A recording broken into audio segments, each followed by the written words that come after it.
I don't want to yell at you, Rebecca. It's okay. Honestly, I don't want to yell at you either. The best part is we're now like live, so that is the very first comment on there. Yep, that's the um, intro. Welcome, guys. welcome to the Dragonfly Arts Collective Listening Club for July, where I get together with my friends and they don't yell at me. Um, but we will be here discussing a musical album of my choice because I always choose them. um, so this month I picked Dead Kennedys, specifically Fresh Fruit for Rotting Vegetables, which is their debut album, and I believe it was released in 1980. I have the dates actually listed, but doing a little bit of housekeeping up front here. So, on top of the listening club, we also have two other multimedia clubs. We have our monthly movie club, which will be happening tomorrow night at 7 p.m. Um, we watched the movie Spirited Away, so you can join us for a discussion. It's actually the largest group we've ever had for a discussion, so that will be exciting. I have no idea what's going to happen. Um, we also have our quarterly book club. We do these 3 months, and this quarter we were doing an artist biography or memoir, and the group picked to read Leonardo da Vinci by Walter Isaacson. We'll be having that discussion on Monday, the 31st.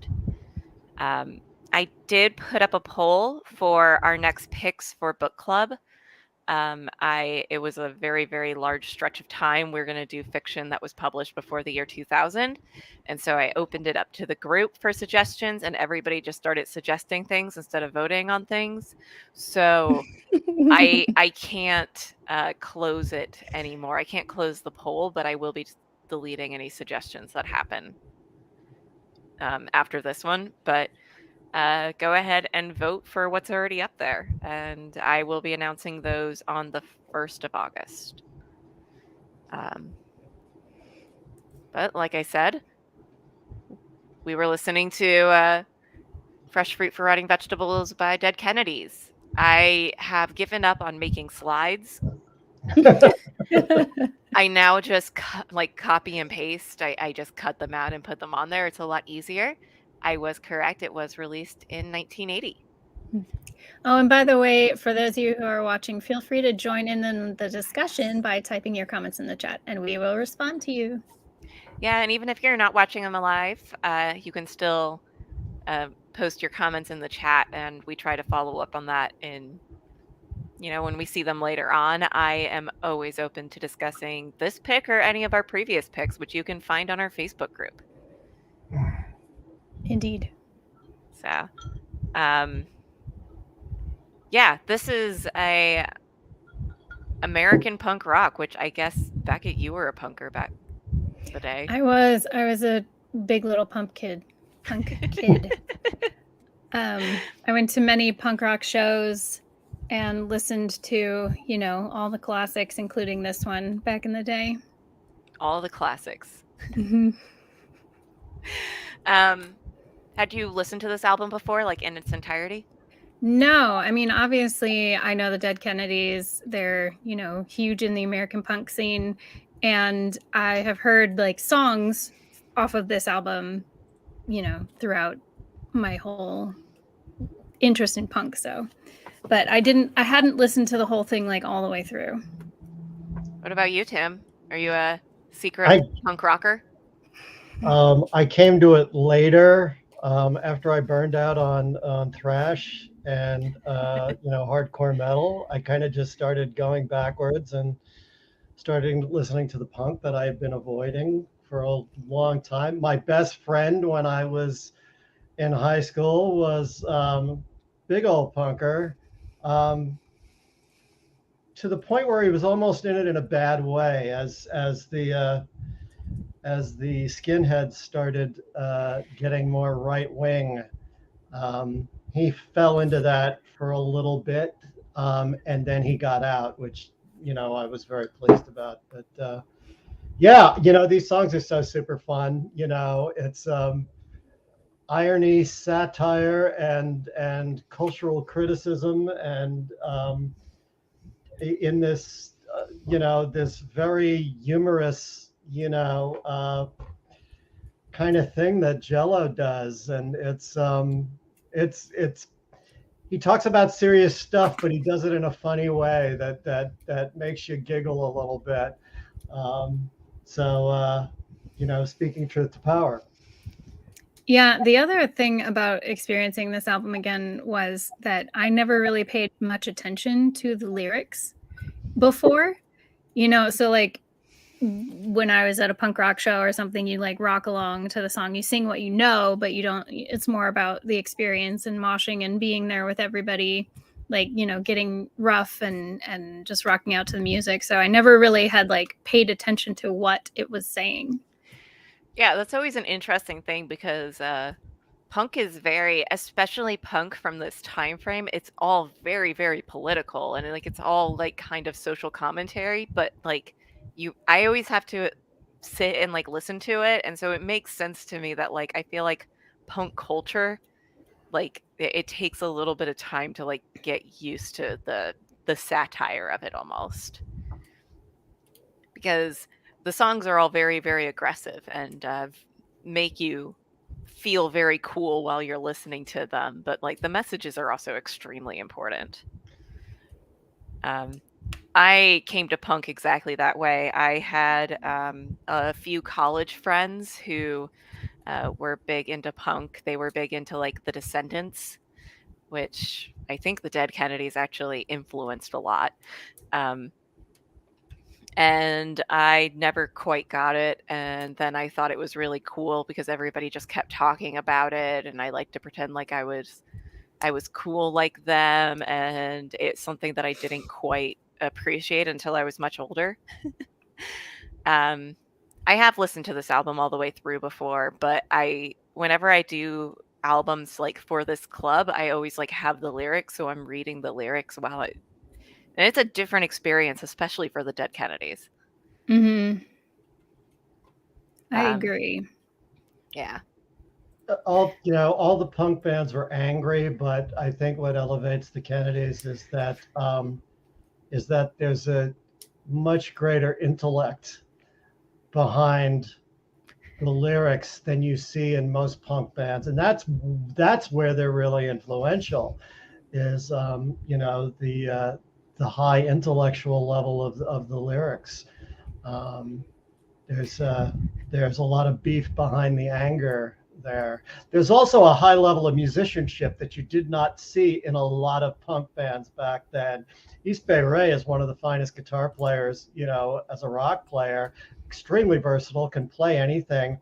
And the bass is incredible on this. There's a lot of very sophisticated bass lines um, in these songs too. So yeah, just and the hardest job when I was growing up, the hardest job in a band was being a drummer in a punk band because I'm that's what sure.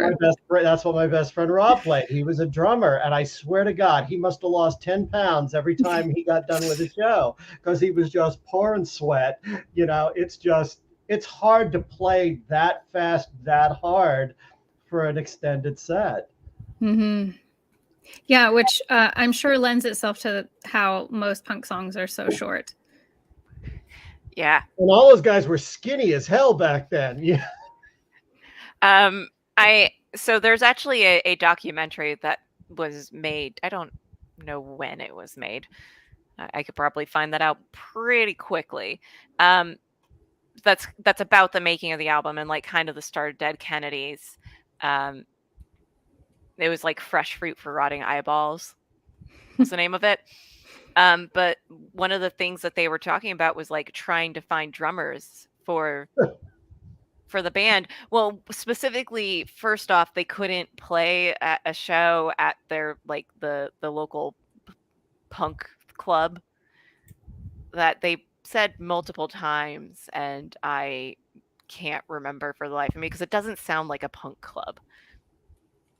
Um, but they wouldn't let them play there unless they had like photos of the band all ready to go in a recording. So like they kind of just like put everything together really quickly before they actually had any members of the band together. And they went looking for a drummer, and they ended up like Bruce Schlesinger, I think was the drummer. Yeah. He was the first. He later became an architect. He did. He did later on. This was his only album, but it was like they, or maybe it was somebody before him. They had a problem with drummers because of that exact reason. Like nobody could keep up with the songs, and so they picked the first guy who was rushing them. They couldn't find anybody that could keep up with it, and so they picked the first guy that they felt they were struggling to keep up with him, which honestly is a good reason to do it. But yeah, crazy, wicked smart guys.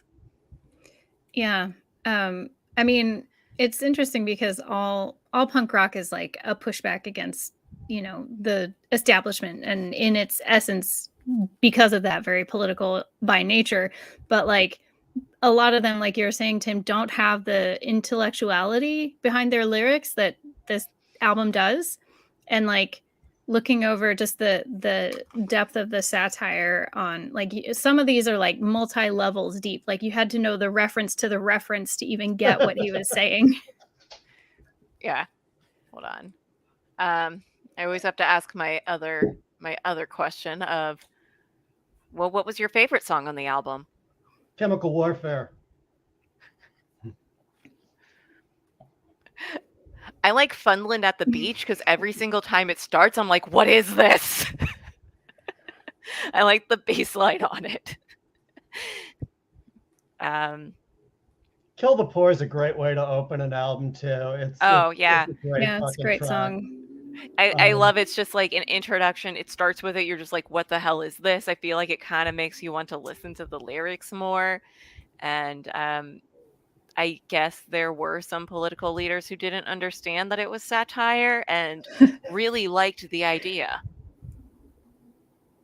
That's worrying. Gee, I wonder which team they play for. Yeah, I like Holiday in Cambodia. That one is just such a like nostalgic song for me. Like as soon as it came on, just all the feelings came back. It's you know, it's one of those that you know, it can't be remastered because I think the original tapes are basically what we're hearing, because it sounds so terrible. It would have been nice if they would have went back in the studio and re-recorded it, just, you know, to get the sound, because I think it sounds like it was recorded to cassette tape and then mastered from cassette tape. You know, I don't know. I think some of the poor quality of a lot of punk rock is part of the appeal. Like it just it has a very distinctive sound that you don't get anywhere else. Absolutely, but you probably wouldn't notice it as much if Viva Las Vegas didn't come on next, and the recording is fantastic on it. So, you know, and before that, you know, you've got I forget the song that comes before Holiday in Cambodia. You know, it's bookended by two songs that were recorded very well. So then you get this very lo-fi, you know, where you can't hear the bass at all, really, on Holiday in Cambodia, and it's a great friggin' lyric too. They're watching the documentary on them, like you can just like feel how they're supposed to be live almost, which is weird because like we were saying, like they're highly political. You can't get all of that messaging. You just kind of get the anger from it, which is a lot of punk.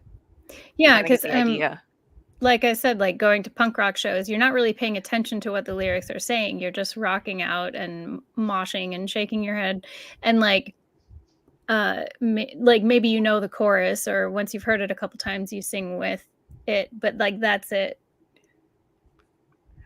Like unless you already know the songs, which being a punk rocker, like going to various shows, you would pick up on different artists while you're there all the time, because there's like multiple artists, because punk songs are so short.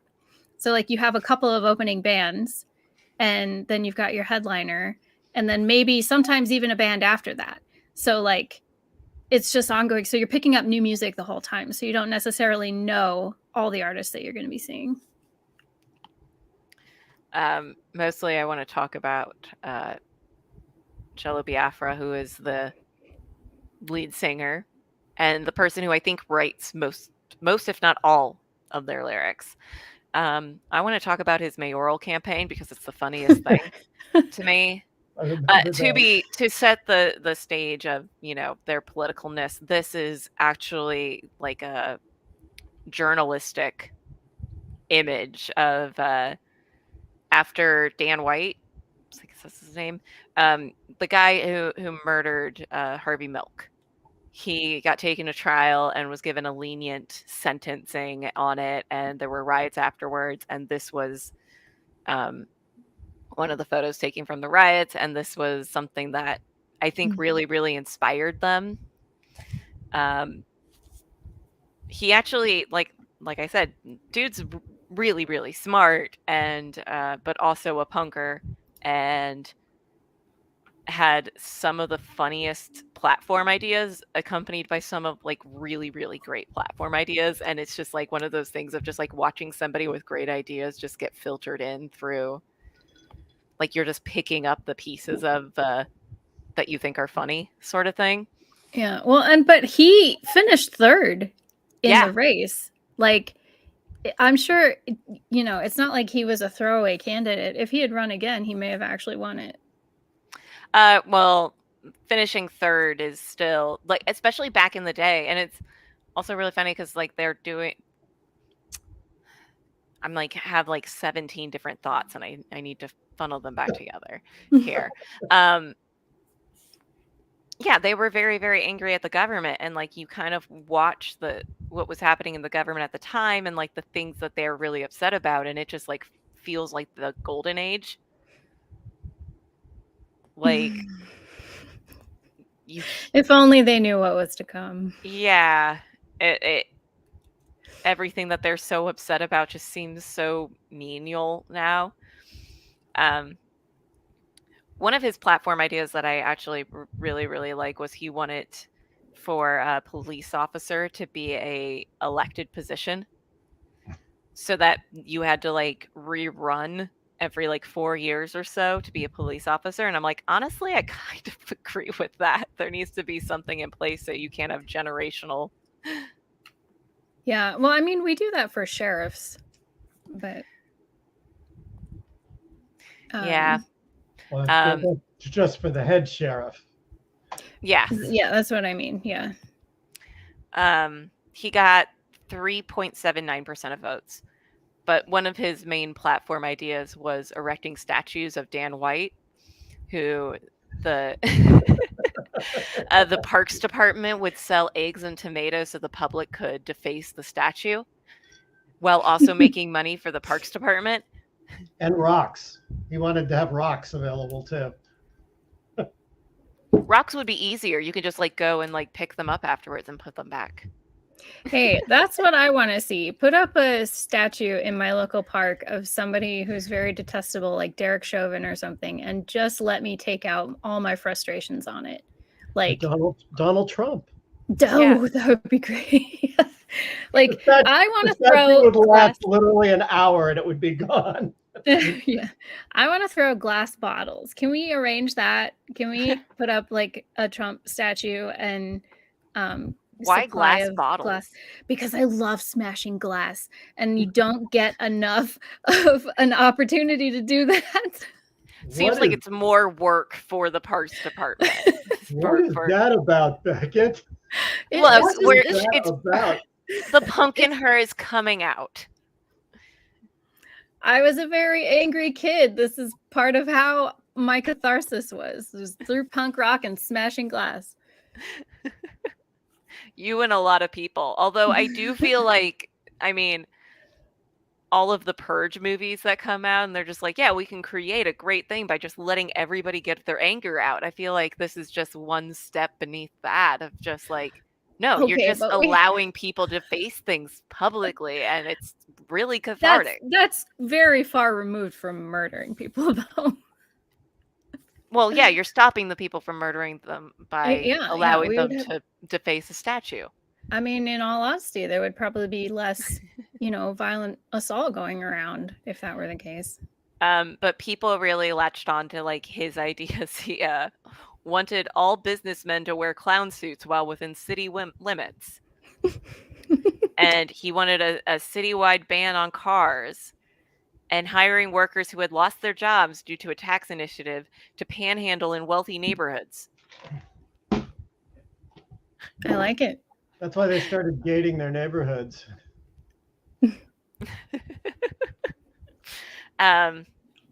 So yeah, wicked smart dude. Yeah, I read that they re-released the California, what's it called? That California song? California Uber Uber Alles. Yeah, Uber Alles. Yeah, like referencing the Reagan administration after Reagan was elected. Yeah, they updated their songs actually quite regularly. There's another reason why they probably all sound live is they were just constantly updated until I think they disbanded because they didn't like the underground scene. Yeah, I read something about that, about how Jello Biafra didn't like that it, like, there was basically no forward momentum for underground punk bands. Like, there was no avenue to be successful at music in that scene.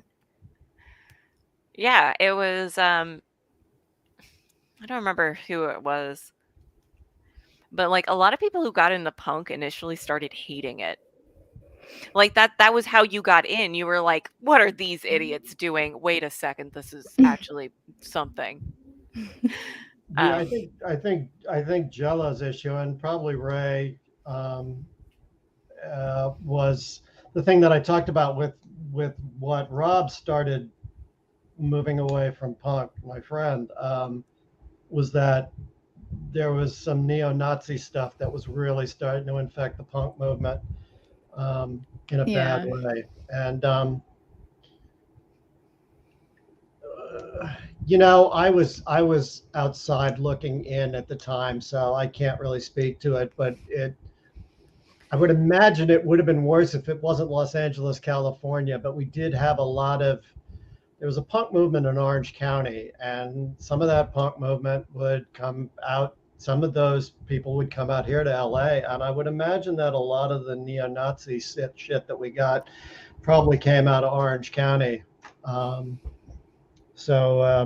Yeah. My understanding is that was one of Biafra's biggest issue, was how the Nazism wasn't starting to infect the punk scene. Yeah, I remember my initial experience of like learning about that era of punk because I came to punk much later. I was a 90s kid. I wasn't going to punk rock shows until like the early aughts.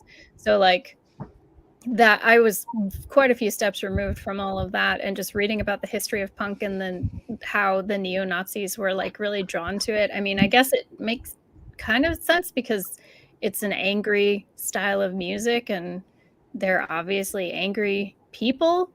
But like feeling really disjointed about that phenomenon because like a lot, like we were saying, a lot of punk is political and it's born out of a discomfort with the status quo, which often has to do with like, capitalism and just the establishment at large, like mistreating people. And that doesn't resonate with neo-Nazis. So I was like, that's an odd dichotomy.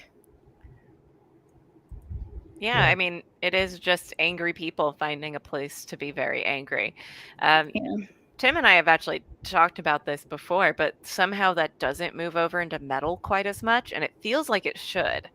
It kind of did, but that metal scene has always kind of remained underground. I think most of the neo Nazis that got into punk moved into thrash metal, but not a whole lot of money moving to thrash metal Nazis. So, the ones that have been more successful, they kind of keep it undercover a little bit. It's kind of dog whistle stuff.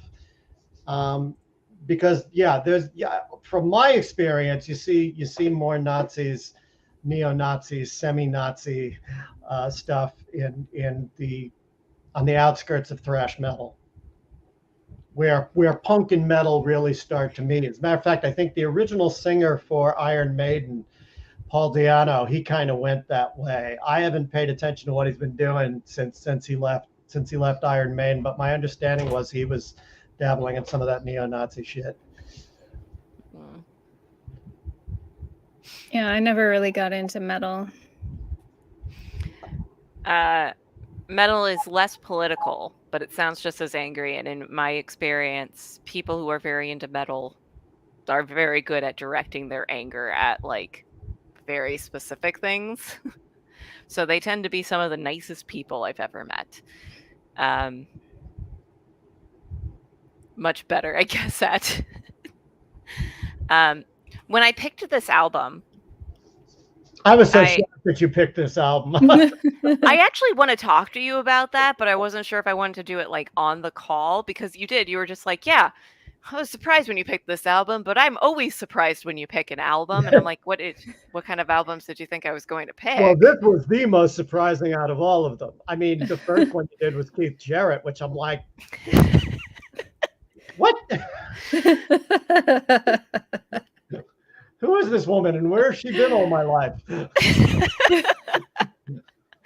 I like trying to diversify my interests, and I like going back to things like this because, like I said, I was never involved in punk. I didn't even like really listen to any like punk until I was like in my 20s, and even then it was like, oh, this is the cool this is badass, this is like and like I never like fully comprehended it. And I think the thing that I initially really really liked about punk in general is the bass lines, because I actually went and tried to look it up, because a lot of times like punk bass lines feel like they're played by a guitar player.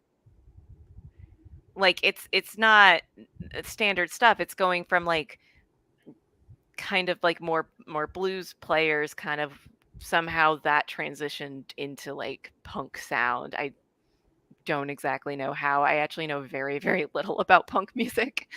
But I'm always super into the bass lines, and I know a lot of bass players, and a lot of them listen to punk music.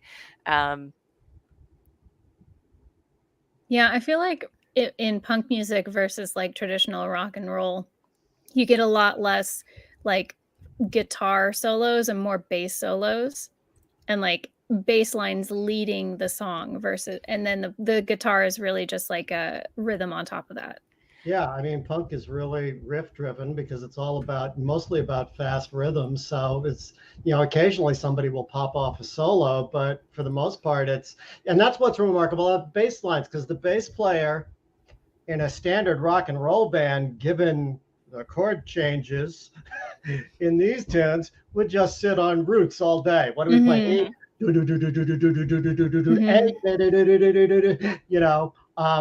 That's not what's going on here. There's some sophisticated frickin' bass lines here. So that's an interesting thing. You didn't hear what's his name from the Sex Pistols doing any of that. He could barely play his instrument, in the first place. Sid Vicious, he wasn't a bass player. He couldn't play. I think Steve Jones might have played a lot of the bass lines because he was a really good guitar player. But what's going on here is super sophisticated. I kind of wish I knew more about like their order of like how they wrote songs. So Jello Biafra like went on after the Dead Kennedys. He like only does like spoken word albums now. So I have to assume like those came first and then it was just like them jamming out or something. But there's like a lot of really crazy influences on this album. There's like some like surf intros that I found out were actually added later. So they weren't Yeah. performed live, they were done specifically for the album. There's like some like cha-cha in there. Like it's very it's all over the place. Musically, it's Yeah, fascinating. and an Elvis cover. Yes, and an Elvis cover. And the Elvis cover sounds like something that was recorded by, Buck. What was his name? Buck Owens cover band from Fresno or Bakersfield, or wherever it was that Buck Owens was from. It totally had that Fresno sound. And then there was another. I can't remember what track. It almost sounds like the rhythm section is doing like a super fast Buddy Holly kind of rhythm to it. So all these very traditional pre 1970, even maybe pre 19 late 60s music is all in there. I was just I'm like, wow, where did that come from? Anything but straightforward rock and roll. It's straightforward what we call classic rock, 60s, 70s rock and roll. It's all other stuff that's influencing them, and then just played super fast. Yeah, I was going to say something and then I'm realizing today that I haven't fully formed all of my ideas, but I'm just like I'm talking ahead of them, so I have to like backtrack myself and be like, wait 1 second, what was it that I was thinking of? Their influences are very, very different than a lot of other things that were going on. You brought up how like there were a lot of other punk bass players that just didn't know their instruments, and like I always just think of bass as like the joke instrument, like, oh, you're bad at guitar, you'll go just play bass. And that's a huge part of like the rock community. That's like an overarching joke. I have a great appreciation for a lot of bass players. I think some of the best musicians I know are all bass players. But it's still just like bass playing always has that vibe of just like root, stay on the root, move here. You're keeping the rhythm with the drums. So it's a very, very hard thing. You got to stay in the pocket. I had to clarify that. That's what most mediocre rock bass players did. Yeah. Yeah, and Chris in the chat, you're absolutely right. The Dead Kennedys were a huge influence on just every punk band that followed. Man, were they on the Tony Hawk? I'm sure. Yeah, I don't remember. I can't remember it being on there. That was like my influence, like my knowledge. Like I said, I'm not like big in the punk rock scene. I got into that much later, like when it became more popular in my teen years. Yeah. Pop punk. Yeah. You should check out probably where punk gets born, or at least they're the godfathers of punk. You should check out Kick Out the Jams by the MC5.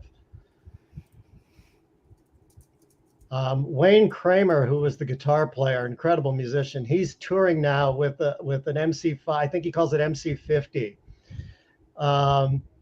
Most of the band has passed. He's one of the last survivors. But really great guy, does a lot of work for prison reform, has an organization for bringing musical instruments and music instructors into prisons to teach music.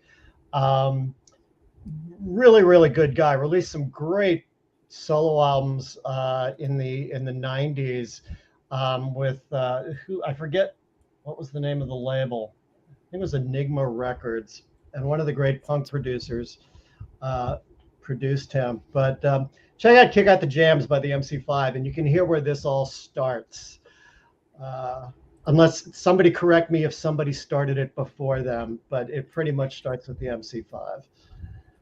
Yeah, I actually looked that up, Chris, in the chat. It did come up, Police Truck, which was one of the songs that I was like, I thought initially it was on this album, but it was on the compilation, Give Me Convenience or Give Me Death, which I almost picked over this. But then I decided it was better to go with, the debut album, and I'm really happy I did. Because, yeah, it's almost like a history lesson in a way. Yeah, it's a real window into, like, the counterculture of the time, but also, like, the general fears and worries that people had at the time, because that's what punk has always been a response to, and it's not only ironic, but also worrying that it still resonates today. Yeah. 40, 50 years later, like, can we not do anything about these things? I was going to say at the start of this, I mean, musically speaking, the song on this album that always grabs my attention is Funland at the Beach. But my favorite song is Let's Lynch the Landlord because Because, yeah, of course. yeah, I think the title says it. I live in an apartment building. I like, Kill the Poor. That's one of my favorite ones. And then, what was the other one? I Kill Children or something like that. Yeah. I think that one is hilarious. And, especially on my TikTok channel, because I'm a pro-abortion Satanist, I get that one said to me a lot. So you lean in sometimes, Most of the tunes on here, if not all the tunes here, are stealing people's mail always gets my attention too.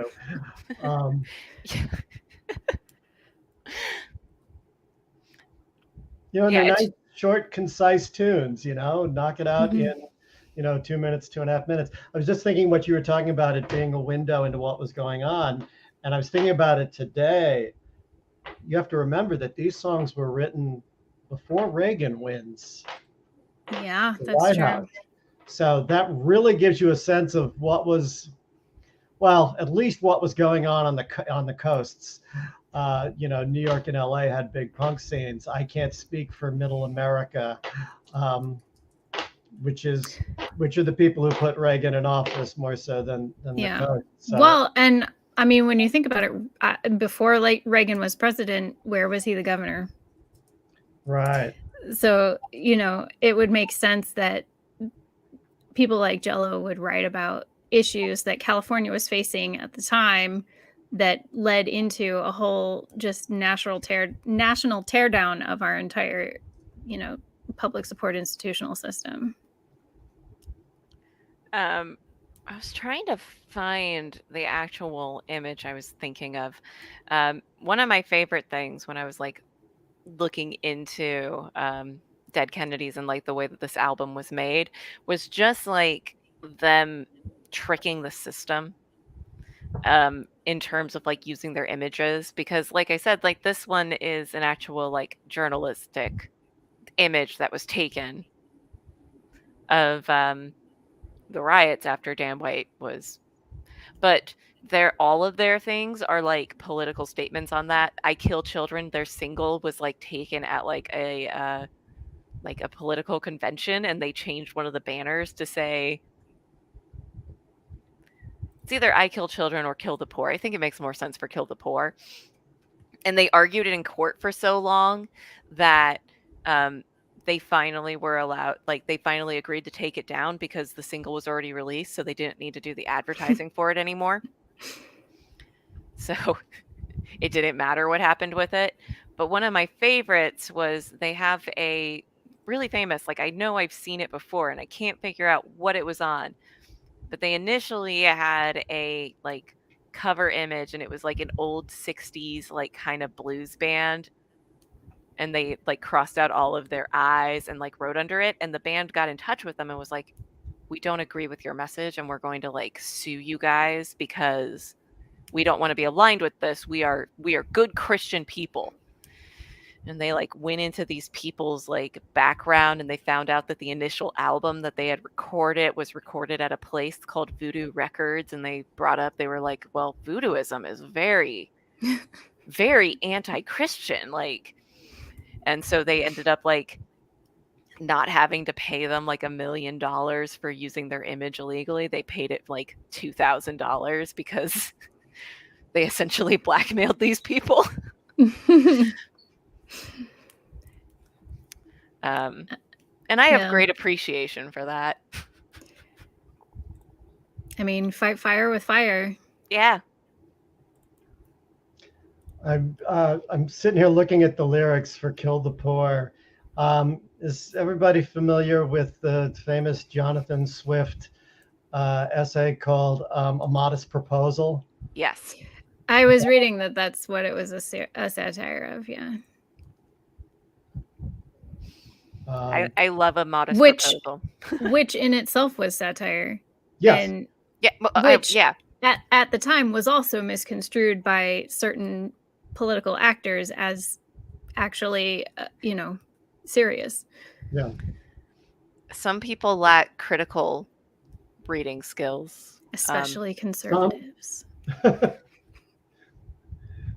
I'm actually like also bad at that at times, so like I can't like judge people too harshly, but like this is so very clearly satire that it's ridiculous to me that people are just like, it seems like they want to kill children and the poor.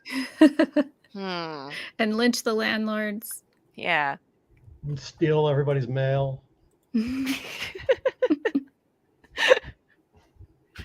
These goddamn punks out here.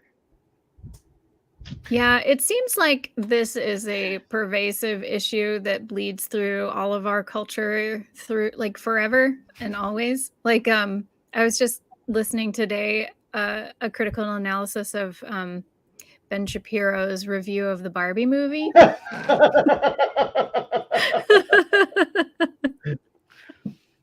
It's like these do you know how to watch movies? I don't get it. I don't know. I don't want to go too far off topic, but I have been astounded by the amount of like stories or like men's reviews of like the Barbie movie have just been hilarious to me. My partner and his friend, both of whom are, straight white men, were like, I don't know what the demographic for this movie was. And I was like, have you considered that it's not straight white men? Yeah. And this it's not wasn't for you. about you. And that's okay. And that is fine. But it did make me laugh. Just like I haven't seen it yet and I really want to. I know this has been said in memes all for the longest time now, but the irony of right-wingers calling anybody snowflakes, because they are the snowflakiest people ever. Yep. Imagine getting worked up over a Barbie movie. There's this other great meme with Ben Shapiro burning the Barbie dolls, and it says, "This is the hottest Ben Shapiro's ever made a woman." Also, and true. Whenever somebody brings up like the whole like, oh man, they always call us snowflakes. This actually relates right back to like dead Kennedys and how people just completely misconstrued like the point of it. Yeah. But you realize that snowflake as a terminology comes from Fight Club. Like I did not realize that. I think that's like the origin of it. That's like my first time like hearing that like is from Fight Club, which is decidedly not a place where I think they want to admit that they stole a term from, but like I don't remember that reference in Fight Club. Me neither. I gotta watch that again. Well, maybe we'll pick it for a different movie. I think I know what the next movie is. Maybe we'll do Fight Club before that. It's something like he says, you are not special. You are not unique. You're not a snowflake. Like you're not a perfect little snowflake. See, I thought the term came from them kind of mocking liberals about always seeing liberals as like like ourselves as special little snowflakes. Yeah. And then that turned into, oh, you melt easily. But it's still like them taking something that's very, very, against their ideologies and like just like something that's like, I don't know. It's silly to me, but it also is relating kind of to dead Kennedys. It's ironic, but yeah, because it's ironic because it's always like projection, right? Like they constantly call us out for these types of things that, you know, they're the ones who are the purveyors of. Like, talk about being Cancel soft culture. and melting easily. Yeah, and they've always been the cancel culture. They Like, invented cancel culture. yeah, They invented cancel culture. They're just mad it's because their we're better main at it. weapon. It's their main weapon. It's the only thing they know to do. All right, Like I all have things, they're to. just mad we're better at it. I know that this was their. It's interesting. I don't have any anything for the U.S. I mean, it didn't debut in the U.S. It wouldn't have been on any charts. Surprisingly high on the charts in the UK, though. I don't know if you guys can see it. I have it up on a monitor. Well, if I remember my history right, punk actually started in the UK. It did. Mm-hmm. Like, UK punk is also a lot calmer than American punk. There's probably a reason for that.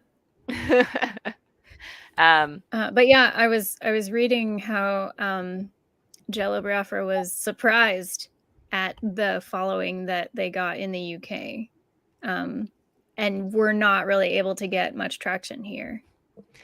yeah, they weren't able to. They got a lot of traction within West Coast United States. They couldn't find anything. They like went out to like New York City and like couldn't find a fan base out there.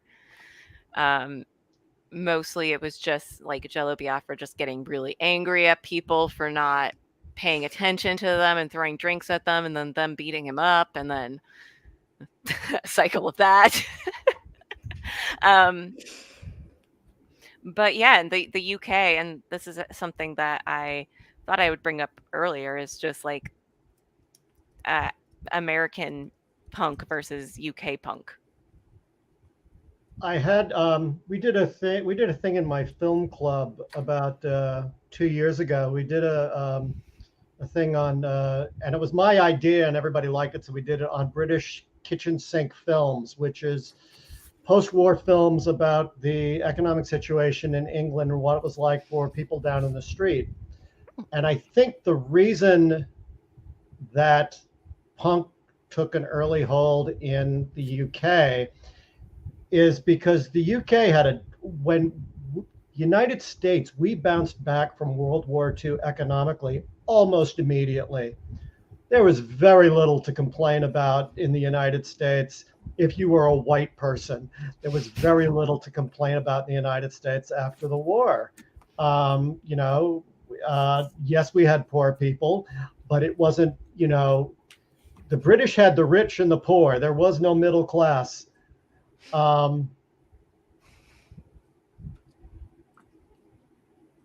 Keep going. I was just reading what he was writing.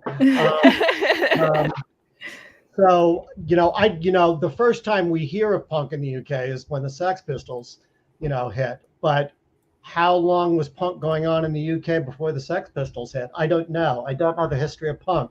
But I think their economic situation in the UK after the war, even going into the early 70s, was pretty dreadful compared to how good we had it in the United States. And I think that may be the reason why punk took off so quick and why it had such a rabid fandom across the UK in a way that I don't think punk was infiltrating the middle United States. It was a very coastal thing. So that's my theory, but there could be others. But I think that might have something to do with why punk was so much accepted much earlier in the UK than it was in the United States. So I looked it up briefly, and granted, there are like several books on like this exact thing, and I imagine that there are tons of different stories because it is like, and also Chris in the chat is very correct. Ramones are also pretty chill, so it might just be like a time frame thing of like what was going on socially, and also genres tend to change a little bit with the time. Generally, people seem to think that it started in Detroit. MC5, Well, that would be a reference to the Iggy and the MC5. Stooges. Yeah, Iggy and the Stooges. There were a lot of garage bands that were happening in Detroit at the time, and a lot of those turned into the punk scene. And then the UK had glam rock that had been going on for a while, and a lot of those bands kind of converted into a punk rock scene. So I imagine the reason why I kind of view the UK punk scene as coming before the American is just that the American punk scene was just underground and just Yeah. remained that way for a very, very long time.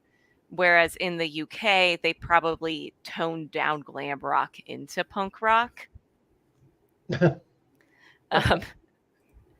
In a way, and so like therefore it was a little bit more upfront.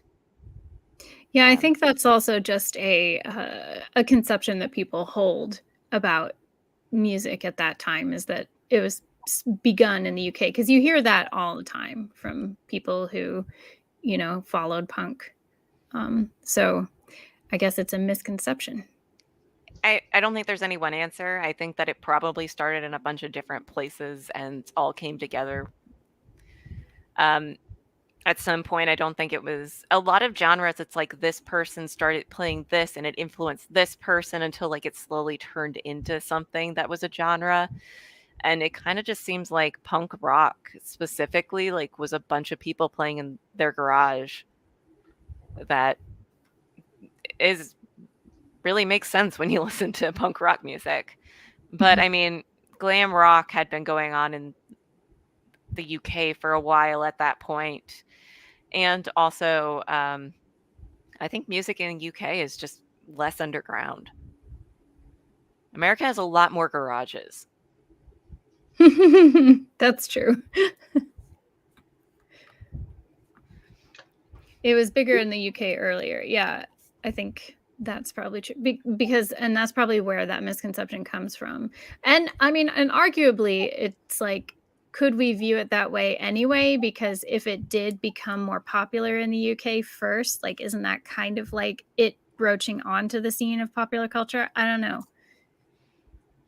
You see some of the early trappings of punk in the Who too. So, and there's that scene in the movie Blowout, which has got the Yardbirds in a club, and they start trashing their instruments on the stage.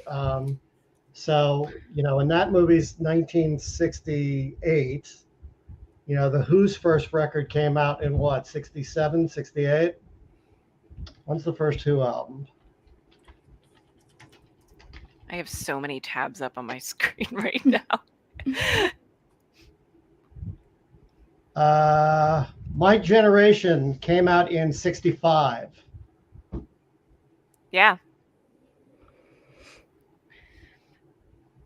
I don't know. I want to read more about it. I actually have like a book on like the history of punk.